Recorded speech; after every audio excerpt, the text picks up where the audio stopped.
Welcome, people, to the New Age Comic Book Podcast. I'm your host, Chase fucking Porter.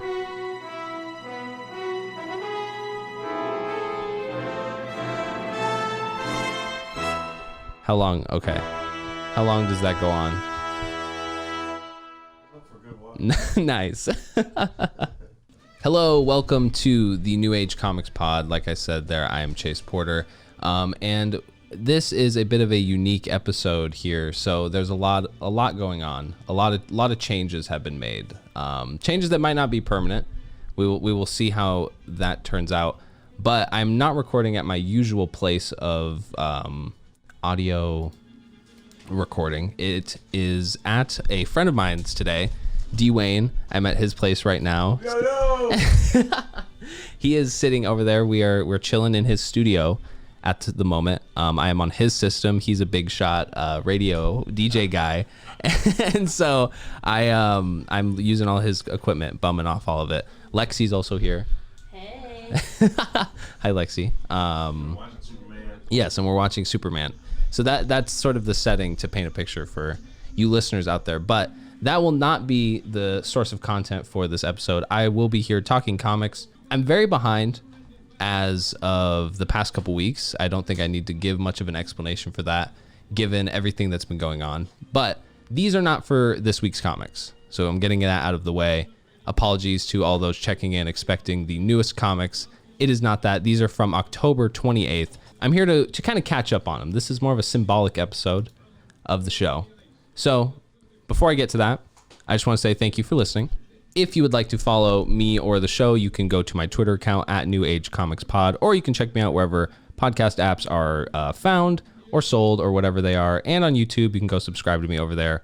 Much would be appreciated. And one last thing, if you are there, go ahead, subscribe, comment, do all the fun stuff. Just, and let me know what you think about some of these books. I want to hear what your favorite was this week. Last little thing, I will be spoiling all of these books that came out. So if you have not read them, go read them, damn it, because I do not want to be the reason that you cannot enjoy the book fully. So go read it, come back here, and we can talk about it. We can enjoy the information. But enough fucking stalling. Let's just get into the comics this week. So that's something interesting about the show today is that I actually have this nifty little soundboard here full of all of these sound effects. Some of these are actually recognizable to some of you that have been listening. Like here's a Galaga blast, some deep laser, some punches, so some applause, all sorts of stuff. So that'll be fun to play with during the show. But what are we talking about? Our first issue here is XMen XoSstasis, issue number 1. This is written by Jonathan Hickman and Teenie Howard, drawn by Pepe Larraz and Mahmoud Assar, colors by Marte Garcia. So this is sort of the X corner here now, and this is XoSwords part 11 of 22. So what is that? That's halfway. We are halfway through this event, and that is super duper exciting. It's been pretty enjoyable. It's definitely been like an anime arc, but supplementing the X-Men into there. Before this issue came out, I actually on my Twitter tweeted a kind of a prediction, because since this was the halfway point of the event, I pretty much expected 3 things. Okay, we're gonna see Grass Cutter and God Killer get wielded. Then we're gonna see some tomfoolery from the opposing side. They're gonna do something silly, do something wild. We hadn't seen any of them kind of sword up yet.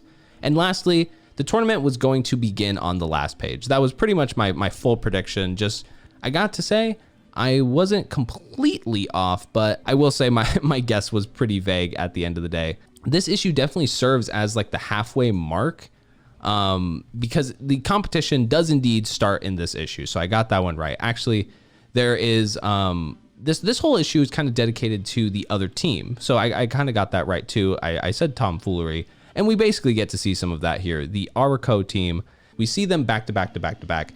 Everyone gets this like nice spread page that sort of tells the story of their recruitment in just one page. So it's a pretty quick paced comic, if that makes sense. And the Krakoa team, they get zapped over into the Otherworld Citadel. They speak with Saturnine. She has all these tarot cards that are predicting something, we're supposed to assume. and it's looking pretty sus for all the X people. Stasis was really good. Stasis slapped.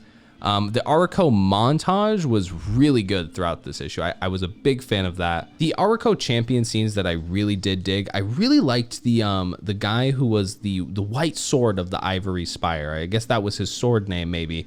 I don't know. He was the guy that when they went up to ask him if he wants to be their champions, he was like, well, I don't fucking need anything that you guys have to offer me, so I have no idea why I would accept your dumbass application. Additionally, I really did enjoy the what was her name? Iska the Unbeatable. I liked her page a lot. That was a silent page. And then I was just a big fan of Anubis and his design, or her design. But how can I not bring up Pog, which seemed to take the internet by storm to some degree or another. Everyone just was really into this alligator monster kaiju looking guy who has a big ass sword, who doesn't have any powers. He's just what's his power? He's an alligator. So that was pretty fun. And I do like Pog, so I'm excited to see who he fights. I think it might be Magic, given some of the previews coming up. But that, moving on, the tarot card scene with all of our X-Men is kind of the only Our Team content that we get this issue. And it has some pretty sketchy implications for the X-Men and what they're going to go through. I definitely am looking out for Storm. She got the card of death, and she was depicted on the card riding on a horse around dozens of corpses. So what is that going to mean is really what I'm wondering about this upcoming X of Swords event. What is it going to turn Storm into? So a lot of things to look forward to, and it's just in general very exciting. This issue really got us hyped for the contest that is upcoming. I also have to talk about that end here with Amenth. What the fuck is going on there with Genesis? She seems to be taken over by Amenth. I mean, I don't know exactly how we are supposed to feel. I don't know if his wife is a new character, but I'm looking forward to just what the hell is going to go on here. Of course, love ties had to be drawn into this. This whole event is an apocalypse-centered event, so his wife, of course, has to be over it, or a part of it rather. So this is all very exciting, and I have to say I'm really just digging the shit out of this X of Swords event. It is a total blast. So moving on into the next issue, we're talking about Detective Comics issue 10. It's so ridiculous every month when I read off the Detective Comics number, because it's just so absurdly high. It's Detective Comics 1029. Like it's just so high. But this is written by Peter J. Tomasi, of course, and drawn by Kenneth Rocafort, and colors by Daniel Brown. So we are back at Detectives. If you've been listening to this show, you know that I fucking love this series. It's just amazing. The Detectives run by Tomasi has been nonstop, just a blast to read. It's basically been the Batman story that you get to read if you are not very interested in all the depressing I'm Batman shit. But this issue, I was very hyped for, because this issue was seemingly going to set up a new character called the Mirror. And I have to just give credit where credit is due. He looks just like Looking Glass from the Watchmen TV show, if you guys have seen that. He's like Looking Glass if he was having like a wardrobe like crisis and decided to put on his entire outfit was mirror covered. So that was that was very cool. And I mean, I was just interested in what his character was about to be. If he was about to be like a villain, Looking Glass from the Watchmen show, are they going to do all the nuance? But here in this issue, we get to know the new villain, the Mirror. We learn about some of his motives and why he is just trying to fuck with Batman, which is all, of course, tied to this new anti-vigilante movement that's going on in Gotham after all Gotham has been through, obviously, given City of Bane and then Joker War, and then every issue of any Batman comic ever when, you know, innocent people are killed in Gotham. So they're kind of saying they're done with vigilantes. Batman, you know, thank you for your 70 years of service, but you really haven't done that much, seeing as we're out here every day dealing with this. So that's sort of why the Mirror is around. He's kind of, I guess you could say, the central figure of this anti-vigilante movement. We get to see how Batman is dealing with that. He's taking some time off from the cowl. He's going to fundraisers, right? Most notably, he's going to a mayoral candidates fundraiser that this mayoral candidate, he is leading this anti-vigilante movement on the legal front. So we got Mirror, Underground, and then this mayor dude above ground. So what do I think of this issue? I am really digging this. I'm digging this issue. This was not a disappointment for me. I know I kind of gave the last issue a bit of flack, but this issue pretty much delivered. It delivered what Detective Comics always gives me, which is just a fun Batman story, just off the rip. It doesn't have to be too serious or too annoying or, too dark or anything. It's just kind of a fun classic Batman story. The Mirror, I really like him. I think he's a cool villain, and I think they really picked a good, I guess a good circumstance to have him included into the whole, just DC universe right now, and this is probably the closest this Detective Comics series is going to get to being connected to the actual Batman series, given that it's kind of reflecting off some Joker War stuff. So I love him. I liked his masked collection. There's this car chase scene later that was really dope. I love the art. Kenneth Rocafort can really just kill everything. Hey, we get to learn what the point of the bat ears is. Of course, there is a gadget inside of each one of them. But then that he gets out of this whole kerfuffle with this bank robbery, and then there is this crowd asking him to unmask. They're chanting at him to unmask, and I really like this Nakano. That's his name, Nakano. He's pretty edgy. He's trying to like rid the planet of all caped crusaders, because it has to just be dark and edgy. But I'm excited to see how all that turns out. I think it's gonna end up being pretty cool. And then this last little page here, man, like Tomasi can set up 100 stories, and we're just never going to get the end of any of them, because he sets up Damian Wayne steals Batman's black case book. So like, what the hell? Damian, what is he about to do with that? Is he about to go end up clapping every single random vigilante or criminal that Batman never could get? I mean, it's going to be interesting, but I really did dig this issue of Detectives, so you definitely have to keep reading it if you are on it like me, because it's been a blast lately. So moving in, oh gosh, that explosion goes on, oh wow, pretty long.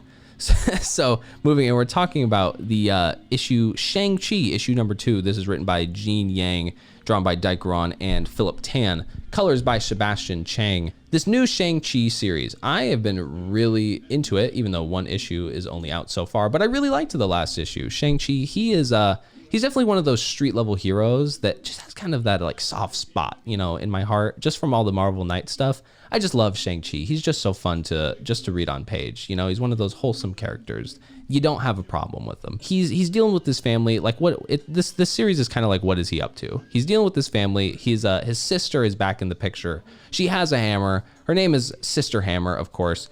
In this issue, we get some backstory about Shang-Chi and his sister, which her name is Shi Hua, and how she got banned from his life, pretty much, is how it kind of turns out. There was this weird childhood memory that we get a little flashback into, which shows how his sister was disconnected from him. And then we get to snap to the present a little bit.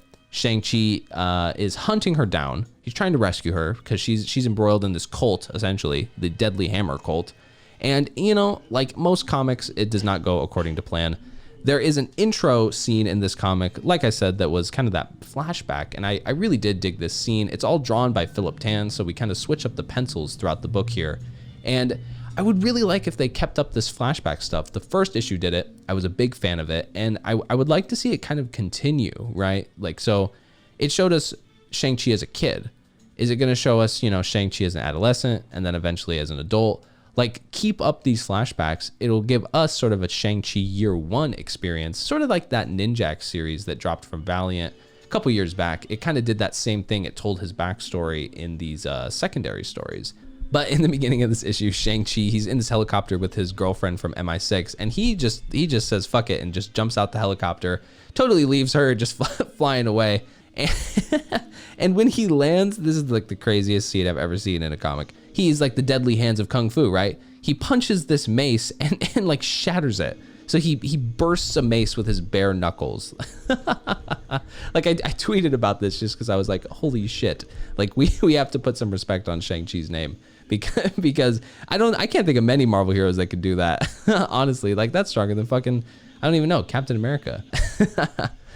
Shang-Chi, he fell for this little scheme plot plan that his sister put together. He fell for it hook, line, and sinker. He pretty much ate like a little rice cake patty and then he starts feeling dizzy, and then he's out.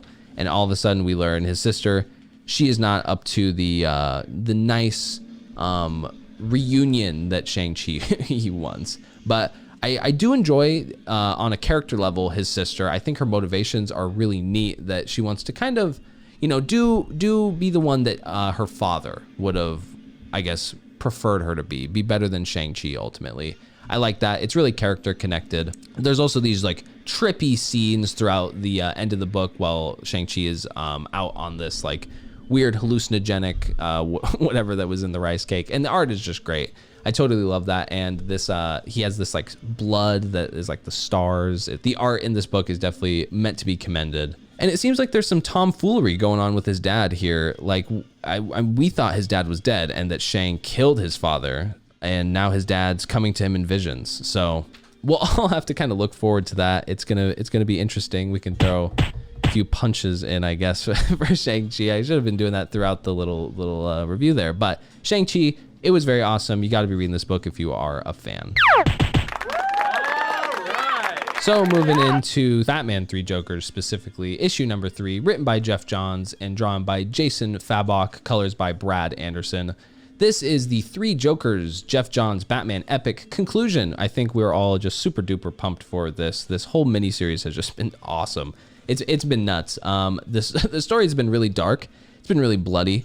It's been steamy, and then it's been this huge, detective's tale with there's 3 Jokers, obviously. I mean, if you can't tell by the name, but it all ends here. Batman, Red Hood, Batgirl, and they've all kind of narrowed down, what's the deal with these Jokers? Where are they at? And at the end, they figure out what's going on with Joe Chill. I think, at the end of the last issue, we were all teased with this little Joe Chill scene. We get to see what was going on with that, and it leads into the final epic confrontation that happens in the Monarch Theater at the end. Of course it has to happen there. How could any Batman tale ever not go back to his origin story?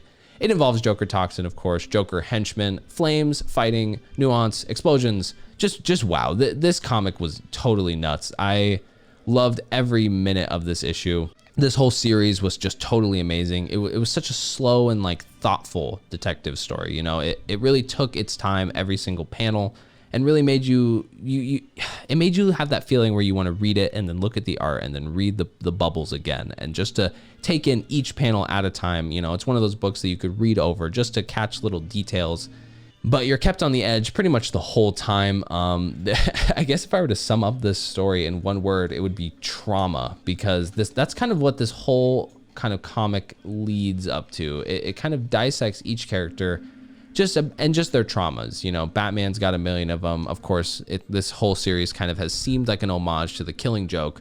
So, of course, they're going into Barbara's story. In truth, they talk more about Red Hood's trauma and backstory throughout this issue. Getting ahead of myself, once they're in the theater, holy shit, you want to talk intense. This whole like silent intro scene where they're walking into the theater, so fucking intense, gets you just so ready for the movie moment that's about to happen here at the end. This criminal Joker, so each Joker's been like categorized. The criminal Joker is just crazy. Like, I tweeted some pictures of him, just haunting. He looks so haunting. It's insane. Barbara is having some Killing Joke PTSD throughout this issue, which was actually a really nice touch. They feature the camera and the Hawaiian shirt all again, which I think gave us a little bit of closure as fans about that miniseries back in the day. The Batman and Joker catwalk, I guess you'd call it, the catwalk fight in the fire was just so epic. This is what I mean by movie moment. The whole Joker plan about making Joe Chill like the Apex Joker, I thought that was neat. Like, I think that is a cool angle to take the story. It was kind of weird, I won't lie. But I can appreciate where it was coming from, because that is a very Joker thing, to try and kind of create the perfect scenario for Batman's suffering. So I thought that was an interesting angle for Jeff Johns to take the story. But at the end here, Batman really proves he has like the most unwavering willpower I have ever seen. He ends up saving Joe Chill's life when he really didn't have to at all. He even tries to save the Joker's life after literally everything that goes down. So that does not mean this story is not violent. Don't get me wrong. This story is very violent. Jason still kills plenty of people. very Black Label. The Black Label whole line has just been killing it. But holy shit, this series was a 10 out of 10. I have to say a absolute 10 out of 10 for this comic. It was just super duper amazing. There is a Joe Chill death scene here at the end that was just super heart wrenching. It made me, gosh, it was one of those moments that you just stare at the whole page because it's just so sad. There's a Red Hood scene later where it seems like we're about to get a Red Hood no more arc. I don't really know what's going on with that. Is it canon? Is it not? Red Hood seems like he's hanging up the helmet. Finally, I think this is the absolute send-off. We find out that Batman has essentially always known who Joker is, because that's been the question of this whole series. It is, who is the Joker? Because apparently there's now 3 of them. Well, Batman reveals he has always truly known who the Joker is, ever since the first night that he actually met him. But he did not think it was relevant. He did not think who the Joker was mattered. Additionally, we see that Joker had a bit of a family, and that is the low send-off for this comic, is sort of Batman choosing to keep the identity of the Joker a secret just to protect his family that he has ultimately left behind in his past life. This is probably the most Joker origin story that we've ever received, which is actually really insane. So hats off to Jeff Johns. I think he was really going for some Batman canon to be instilled, and I think he did it. I think he did it. So like I said, 10 out of 10 story. It was totally amazing, and it was very, very new reader friendly, I have to say. So if you have some friends and they want to get into Batman, recommend them this story. Buy them the trade when it comes out. Moving into the next issue, we have Savage Avengers issue number 13. This is written by Gary Duggan and drawn by Patch Zurcher, I think is how you say his name. Colors by Java Tartaglia.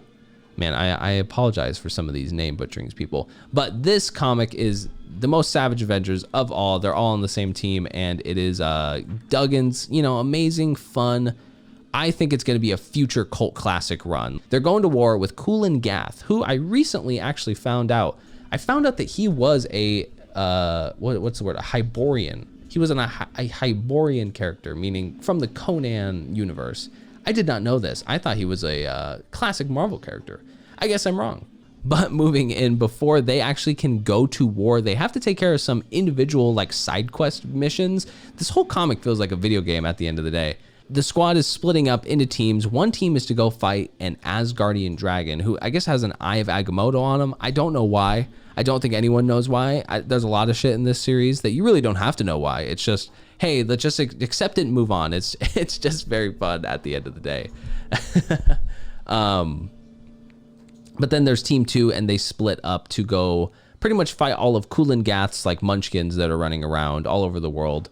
But not only that, they're trying to get the whole band back together, which is something I was very excited for, because who's the one missing member? Who is it? Well, it's Frank motherfucking Castle, the Punisher. So I was very excited for the little cliffhanger they threw in at the end there, that they're trying to get Punisher back. But to get into my thoughts on this issue, this is hands down one of the funnest books on the rack. Seriously, if you think comics are all serious and doom and gloom now, it's because you're not reading Savage Avengers. This series is just so fun. Duggan is murdering this series issue by issue. It's just, you never leave this issue without a smile on your face. They're really making the most of the plot here, I have to add. They're not rushing this series at all. It makes me think that Duggan must be selling fine with this thing, because there is no way that they're working to cancel this series. Every issue he is setting up new plots and new side missions that everyone is going on to, that clearly he is milking this Kulan Gath stuff. We're on issue 13 here, and this has all kind of been the story of the Savage Avengers versus Kulan Gath. So all that being said, this series has just been super fun, and they're not apologizing for taking this story super duper slow. The roster is getting wild here. I have the list here of who is all on the team, and it's nuts. It's Doctor Strange, Wolverine, Conan, Magic, Jericho Drum, who is the Dr. Voodoo, and then Elektra, Hellstorm, Black Widow, and then they're gonna get Punisher, and then they frankly need the most Savage Avenger ever, which is Moon Knight, but they don't have him. I think, Duggan's probably getting there. He's probably thinking of that already. He has a whole arc planned for it, I'm sure. But I love how Duggan is pacing this story. He's just taking the build up, and it's so finely done. I really love it. He's taking his time, and that's what I think a lot of comics need to do these days. But Conan has a scene in here that is he is sleeping with lots of chicks. He just got in the Marvel universe and just started slinging it, I guess. And one of them had a peg leg back in this issue, which was very, very funny. He actually ends up using this peg leg to like bash the head in through this fucking Kulin zombie thing. It's just an insane scene. Like, if this is what I'm saying, this is the funnest series on the rack right now. Later in this issue, Doctor Strange has this whole like mythical meeting with Shuma Gorath. It was some god or something, and they really don't elaborate on what happened between them. So I'm genuinely wondering what went on between them during their brief conversation. Later, you have to shout out this scene. They have Bats, of course. Bats, the ghost dog. Like the best Marvel character ever, hands down. You can't say anything about that. Captain America does not hold a candle to the ghost dog Bats. But Conan does not like bats. He's not a cat guy. Or excuse me, he's not a dog guy. He must be a cat guy. But I have a feeling that, you know, whatever's going on here, it's not going to end for the squad, for the Savage Squad. And more particularly, if they're getting the whole band back together, like, are they bringing Doom back into the fray? Because Doom had a whole arc with the Savage Avengers, with Conan. They had a whole bonding experience. So maybe they'll have to elicit Doom's help later. And, you know, I'm frankly pretty excited for it. So this comic definitely deserved an explosion, because this is Undiscovered Country, issue number 9. This is written by Scott Snyder and Charles Soule, drawn by Cameron Coley and Grassi, and colors by Matt Wilson. Man, Matt Wilson he colors a lot of stuff. Shout out to Matt Wilson. But we are continuing the gang's crazy, disturbing trip through America at the moment. And, you know, it's been closed off from the country for who knows how long, because there's this whole problem with time going on in this comic. But these issues, they're exploring and learning the whole territory of America. Currently, they are in a 16. So there's 16 different sections of America right now, and they're currently in Unity. That's the place they're at, which is, it's like this teched out, wild, like crazy electro land. And the Destiny Man, who's from the last territory, Aurora, he has reluctantly, but you know, the squad is going to feel reluctant about it. He has reluctantly followed them into Unity and is pursuing them at the moment. This issue, they're pretty much just continuing to kind of get to know Unity and learn about kind of just what it's like here. We get a lot of cool stuff in this issue. First of all, I have to say I really love the Destiny Man in this issue. I mean, he what goes on with him is totally nuts. He gets like consumed by the Unity machine monster thing. And it's confusing, don't get me wrong. I mean, it's Scott Snyder writing, so if you're not scratching your head, I don't think you actually read a comic by Scott Snyder. But it's really cool what happens to him regardless, which is also Scott Snyder's little trademark there. But it's got me wondering what the relationship between Uncle Sam and Destiny Man is. Like, they clearly know each other, but we do not know what they know about each other. I mean, Uncle Sam is obviously the most illustrious or shady man in all of comics, because we don't know anything about him. We always see him die, and then he comes back the next issue. No one knows why. But we get to learn a lot about like the history of America in this issue, and it's just kind of like what happened with these 13 territories and kind of how they got divided, and more particularly what happened to Unity in the process of that. So Unity was essentially kept a hold on them. They did not let them branch out. Obviously, they could not branch out of America, but they also couldn't branch out into a different section of America. So all the technology in Unity is very localized to just this place. In this comic, one of the guys that we meet, Ace, he's like the America weeb of the group. He gets this really dope like cerebral link finger upgrade tech stuff. They kind of run off and have this whole American journey. It's very fun. It's like you can build anything just by thinking about it in this little world. So he builds a car, and then they're driving the car around. So at the end here, like, we get this crazy page where the Destiny Man seems to, I don't know, he seems to like take over this whole tech universe world that he's stuck in, and we're all kind of wondering like, what is going on with that? How is he going to destroy Unity or rebuild Unity? I suppose we don't know, but wondering what's going on with that. And then what's the connection here between Daniel and Charlotte's parents? Apparently they know the Unity leader. They're able to meet their parents in this issue via this essentially via this memory construction of their parents. They get to re-experience them, and that is very, kind of disturbing for the kids.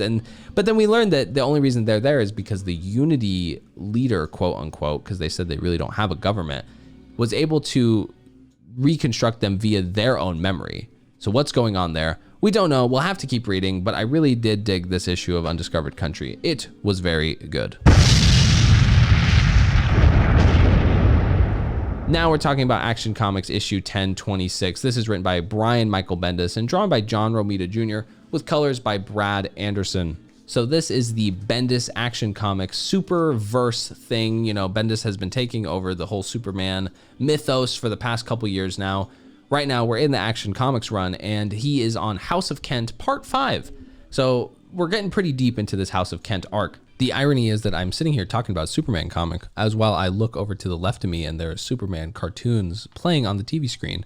So this was sort of destined to happen. Too bad I didn't bring my Superman t-shirt to wear for this moment. That just would have been too nerdy for, I think, anyone to handle.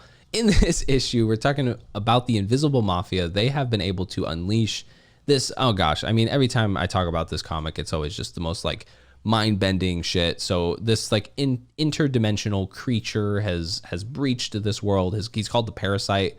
He's here to pretty much destroy the Kent family. And this issue is basically their scuffle. The whole family is fighting against this parasite thing. But to get into my thoughts on kind of just how this is going, I thought this issue had some pretty cool ideas for sure. But, sadly, I have to say that this issue kind of ultimately in the end had me feeling a little let down. Yes, no, I understand. I just felt a little let down with this issue. I've really been enjoying the Action Comics run so far. However, this issue just, I don't know, it just didn't do it for me. One thing I will give props for is there's this rotational aspect throughout the physical comic. So I don't know how it plays out on the digital end, but in this issue, each page is turning in weird ways. So you're getting splash pages, but they go vertical, or I guess they go horizontal instead of from vertical. You read them horizontally. So you're constantly flipping the comic around. I thought that rotational aspect was really cool. It made it a little confusing to read. And so, like I said, I wonder how that turns out in the digital version of this comic. But the fight with the Parasite guy ultimately was just a little anticlimactic for me. It just really wasn't that cool at the end of the day. They kind of just have this pretty boilerplate comic book fight. They fly into him a couple times. He blasts them with something, and then they fly away, and then they fly back, and then they hit him again, and then boom, it's kind of over after they all hit him, in quick succession. And there you go. So a little boilerplate. I was kind of just come on, Bendis. I know you can do better than that. I have a hunch, okay? I have a hunch here that this whole setup for Bendis's current arc is rushed. And my theory is that it's because of the whole future state thing. Here's my theory. I don't think Brian Bendis wanted to write the whole future state business. I don't think he was into that. And you have to basically end your Action Comics run either in December, or you have to leave it off in a place where it's going to get upended and you can come back to it after the whole future state thing is done. I don't think he wanted to do that. So I think he elected to just end his run. This is only my speculation here, okay? But I think he elected to end his run after that. Just because it's ending in December, and I thought it was going to go on a lot longer. So therefore, this issue feels kind of rushed, because I can imagine that maybe this isn't exactly how he wanted this arc in terms of the House of Kent to play out, because this is the last Action Comics arc, and it just feels like a weird place to leave off in the Action Comics run. I really did enjoy this series, so I'm sad that it kind of is ending sort of on, not the highest note for me. The way that the super family beats the Parasite guy kind of just wasn't for me either. They shrunk him, which was kind of just random. I don't really understand why that was. I don't know.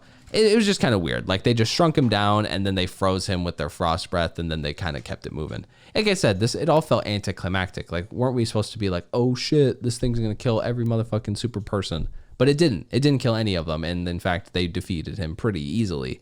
I don't know. It's just another case of the one comic issue anticlimactic lead up type thing.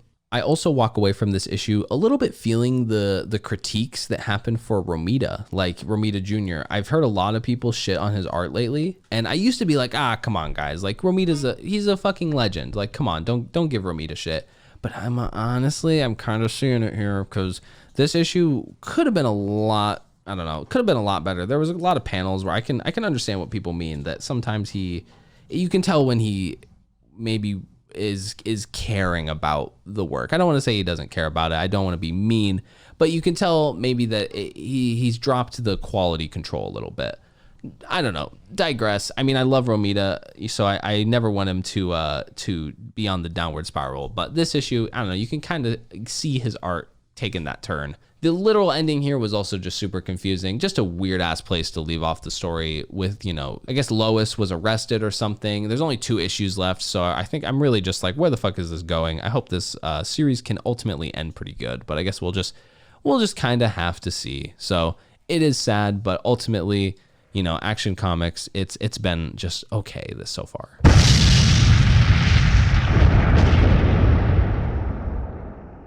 Moving in, we're talking about Immortal Hulk now. So we're going back to Marvel. We're talking about Immortal Hulk, issue number 39.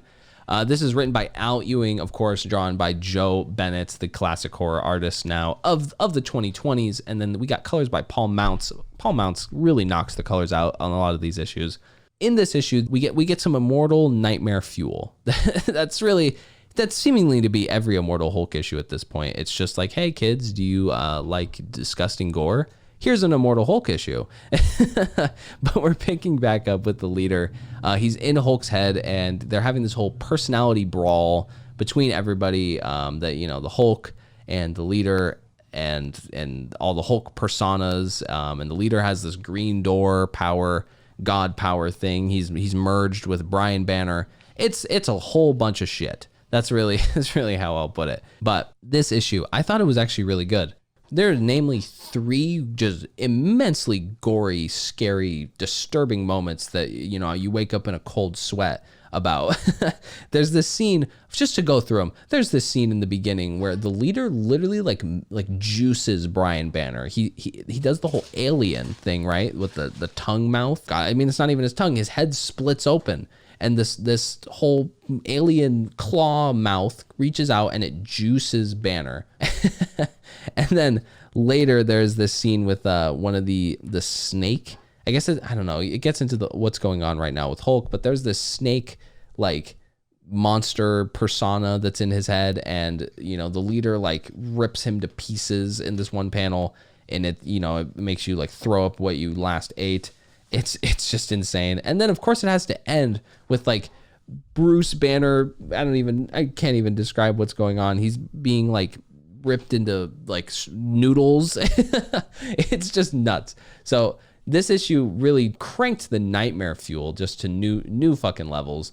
But we snap back to this fight between the leader and all the personalities, and it is pretty fucking nuts. I have to say though, this snake guy that the whole issue hyped up, or the whole last issue, spent the whole last issue hyping up this snake dude. He has one cool scene, and then he gets taken out like a bitch in this issue. Like seriously, he fucking gets his head popped off, and I was just kind of anticlimactic. Like he had this whole intro comic just for nothing. So that was definitely a regret, but I suppose that's supposed to hype up the leader. And we're supposed to be like, oh shit, okay, the leader is not to be fucked with. Very much not to be fucked with, which we already knew that. You didn't have to kill off the snake guy. The leader like takes his heart and like completely like crushes it and eats it all. Like this is a Marvel comic. Like you think, the Comics Code Authority would be knocking down the Marvel doors or something at this point. Like this series has just been so gory, but I have loved every second of it.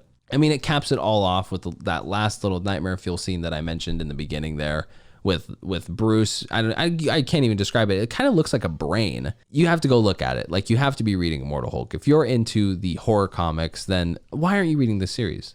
And apparently we're getting some, death of Immortal Hulk here. That I'm just saying the ending there.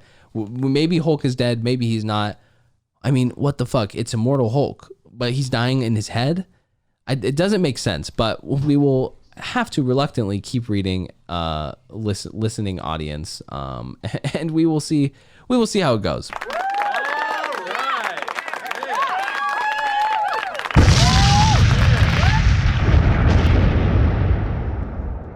So this next issue is very much deserving of a humongous explosion because this is an explosive issue. I have to say, this is Dark Knight's Death Metal Rise of the New God, issue number 1, written by James Tynion IV, drawn by Jesus Marino, and colors by Ulysses Areola. So yeah, written by that creative team, and we're getting, like you hear, a Dark Knight's Death Metal tie-in. This is continuing the end of the DC universe as we know it right now. The next Dark Knight's Death Metal tie-in is here in this first issue.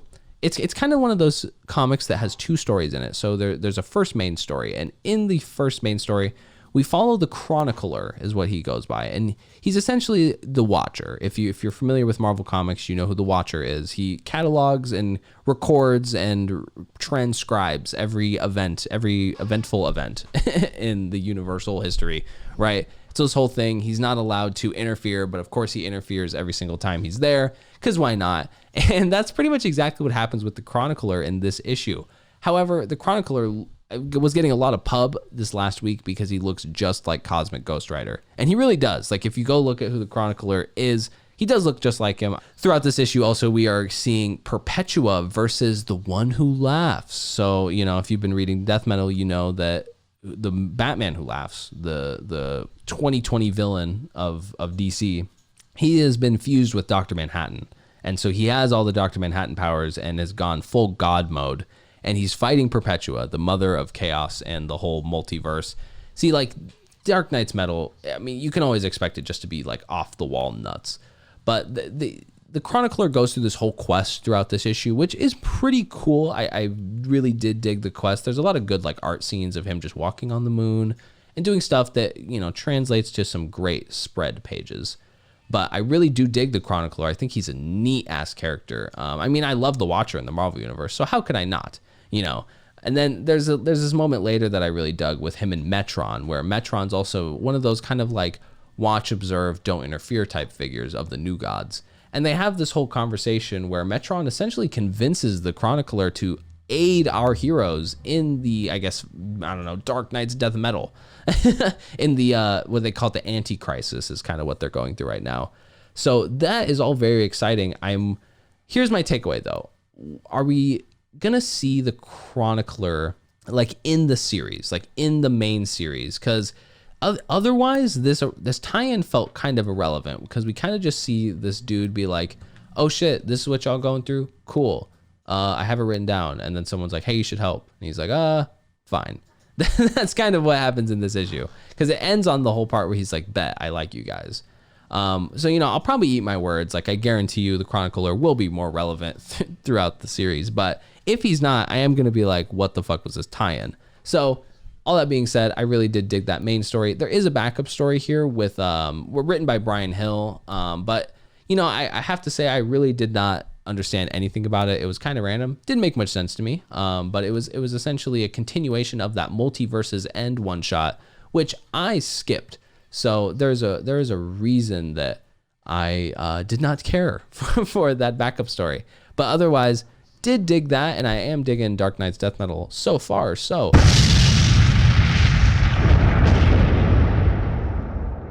next, we're talking about Doctor Doom, issue number 8. This is written by Christopher Cantwell, drawn by Salvador LaRocca, and colors by Guru FX. Vic Vaughn in his first solo series. Oh man, I have been just in love with this series. It's so fucking good. Like, every single issue is just like goddamn issue of the fucking week. And I have to say, Doctor Doom, issue number 8 by Christopher Cantwell is the comic of the week, the New Age Comics issue of the week.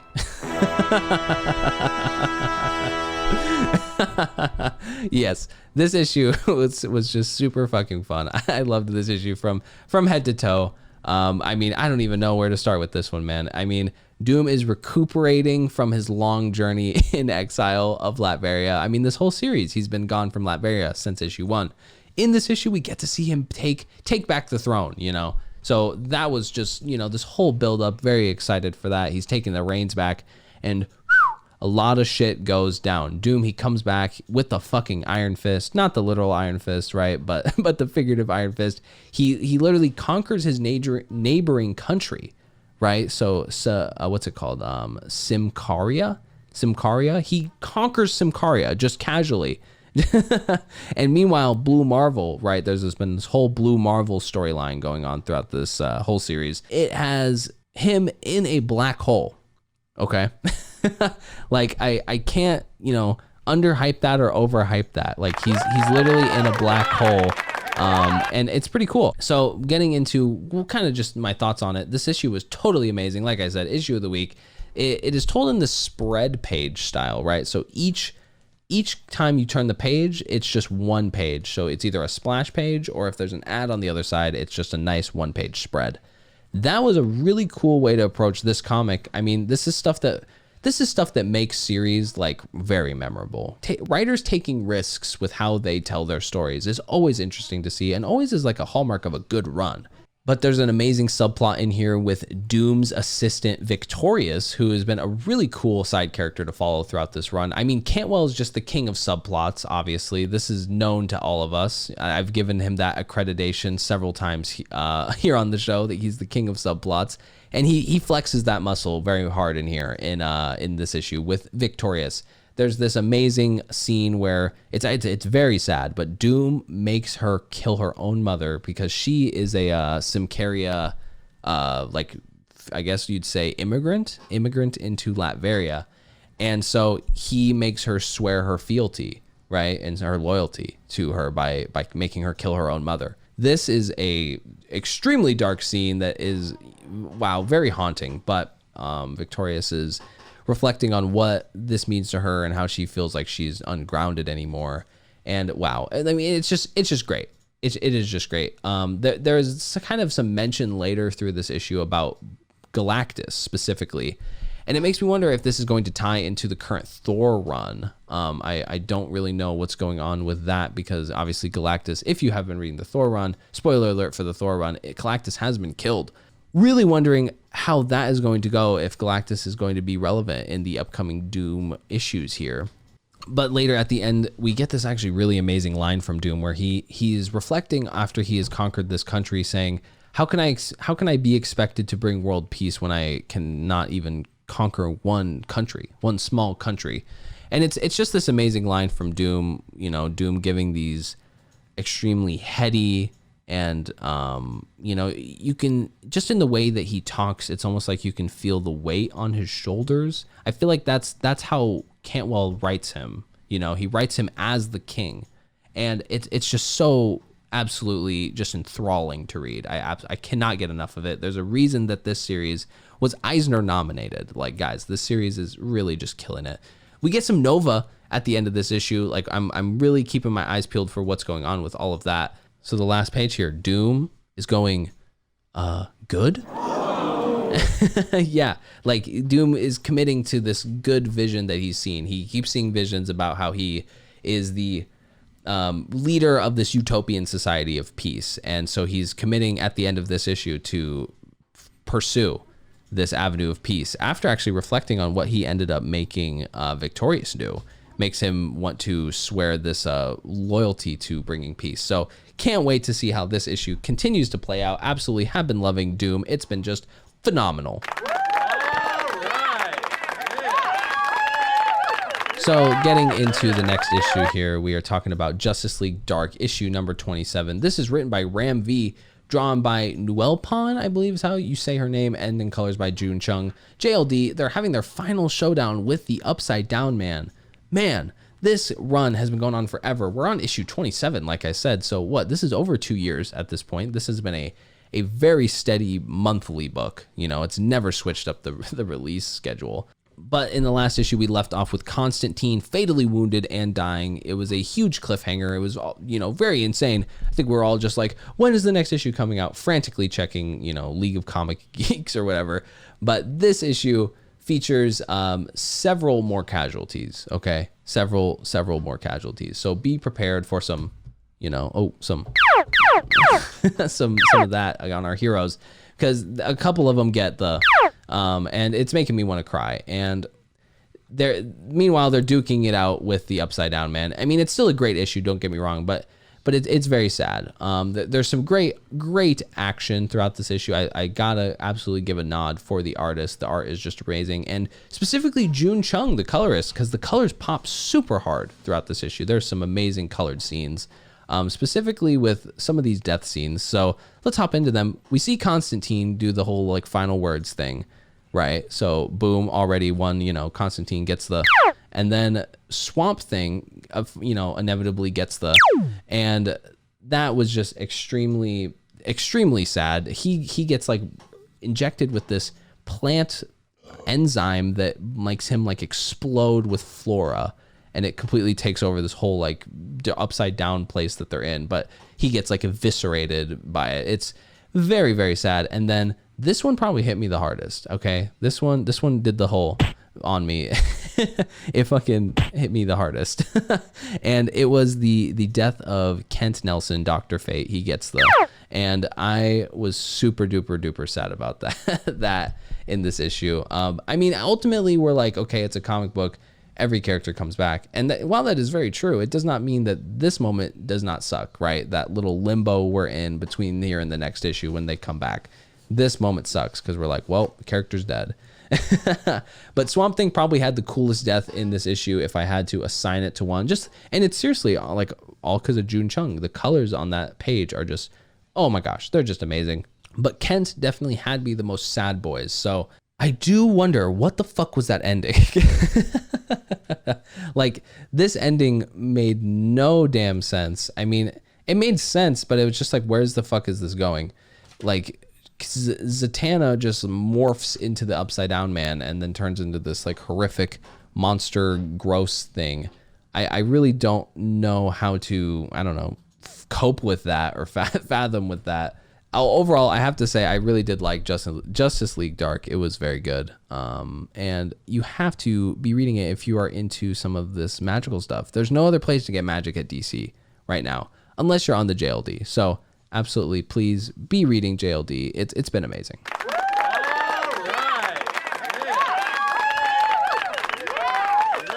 And so this is the last issue, okay, that I'll be talking about here. So, you know, couple of those or whatever, you know, do all the but yes, last issue here, the Department of Truth, issue number 2. This is written by James Tynion IV, drawn by Martin Simmons. He does art and colors here. So, you know, T. is, I guess, how I have abbreviated this in my notes here. It is the Department of Truth. And this comic is, you know, I'm talking about Nightmare Fuel and Immortal Hulk, but this comic is actually fucking Nightmare Fuel, people. I was so blown away by how I was just horrifically scary some of these panels were. Like, Martin Simmons, I am feeling for you, man. I hope that you're doing okay, because I am not so sure anymore. But I picked up the first issue of this series and I absolutely loved it. I was super interested in just essentially the whole story. I mean, you couldn't really come up with a more interesting topic. If every conspiracy theory was real, what would that be like? That's essentially the pitch for this story. So I was really excited to see how it would just continue on and all of that. And in this issue, we get some story and some perspective from the main character of the series, whose name is Cole. And it's kind of, we learn what his main drive is, and we learn to look a little deeper into some of the details surrounding the traumatic events of his childhood, which kind of give us his reason for wanting to be involved in this Department of Truth business. And it's because he wants to find out what the truth was about this satanic cult, apparently, that was able to kind of infiltrate his preschool is kind of how that they play it in this issue. He's been having visions of this pentagrammed, upside down faced monster thing, and he's been having him his whole life ever since this traumatic moment. It in and of itself, it is a conspiracy theory because there's no evidence. All there is that all these kids at the young age of like 4 all told the same story of this cult, or of this satanic cult, like infiltrating their preschool. But there's no evidence of it anywhere. So Cole, who we find out was one of these kids, wants to kind of learn what the deal was with this. And this comic traumatized me, pure people. Like, seriously, it is so like horrific. I can only really compare it to maybe like Arkham, what was A Serious House on a Serious Earth, that Batman story by Morrison that came out a whole long time ago. But it has that same level of like disturbing art mixed with very unsettling story elements. But then all being said, the art is a chef's kiss. Like, I seriously loved the art. Martin Simmons, he is amazing, a monster, because he also does the colors here. So all the art in this book is Martin Simmons.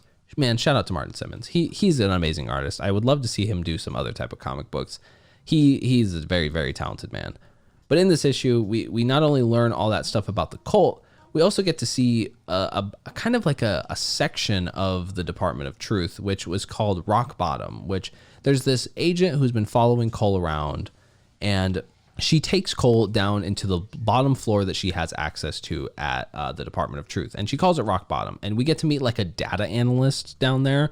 I mean, I don't know what he does. It seems like he just tracks current events and kind of keeps up with what's going on in the conspiratorial world. And we also get to meet this silly character named Dr. Tinfoil, which that was probably, I have to say that might have even been a critique of this issue for me, just because him being called Dr. Tinfoil kind of took me out of the like seriousness of this comic, just because it was kind of funny. You know what I mean? Like, it was kind of like, oh, that's just a silly name. And it just kind of stuck out like a sore thumb a little bit amidst all the horror that's occurring on every other page. But then we get to see, I guess, their like record keeping system at the Department of Truth, which is like that pinup board, Pepe Sylvia stuff. You know what I'm talking about? And it is all physical note keeping, and it's very funny. I really did like how they have that system worked out in this. I mean, it's just all an homage to conspiracy, right? But then at the end here, Cole, he plucks this little picture off of like the satanic record keeping, and then he starts having this trip. And that's kind of how the issue ends. But before then, we see the red lady. Okay, what's the deal with this red lady from the first issue? She's wearing a red dress, she has X's over her eyes, and we don't know a damn thing about her. I am seriously wondering so much what is going on with her. Definitely one of the reasons I'm gonna keep reading this series is just to find out what the fucking deal is with her. But this series is a super duper slapper. I seriously fucking love Department of Truth every week. Both weeks that it's dropped, because it's only on issue 2, has been a knockout. So absolutely, you got to be picking up Department of Truth.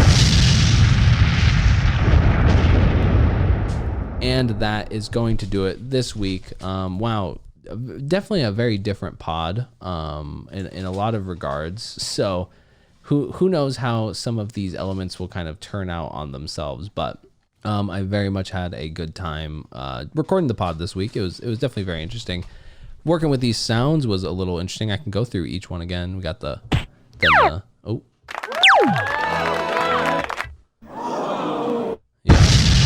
explosion, and then that's the intro beat. So yeah, doing all the live sounds was a lot of fun. Definitely, it took different practice and different coordination, but yeah, this pod definitely went on way longer than I was fucking hoping. So it was probably double the length. I seem to be doing that every single week. But I mean, it is what it is at this point. You can't take it back. So I will not waste too much time getting out of here. But if you liked what you heard here, please subscribe and follow me on whatever you are listening to, and go ahead and like it or do whatever you got to do. And you can follow me on Twitter at New Age Comics Pod, because that's where you can find me, and where I'll talk about random shit with the show. But thank you so much for listening this week. You are amazing.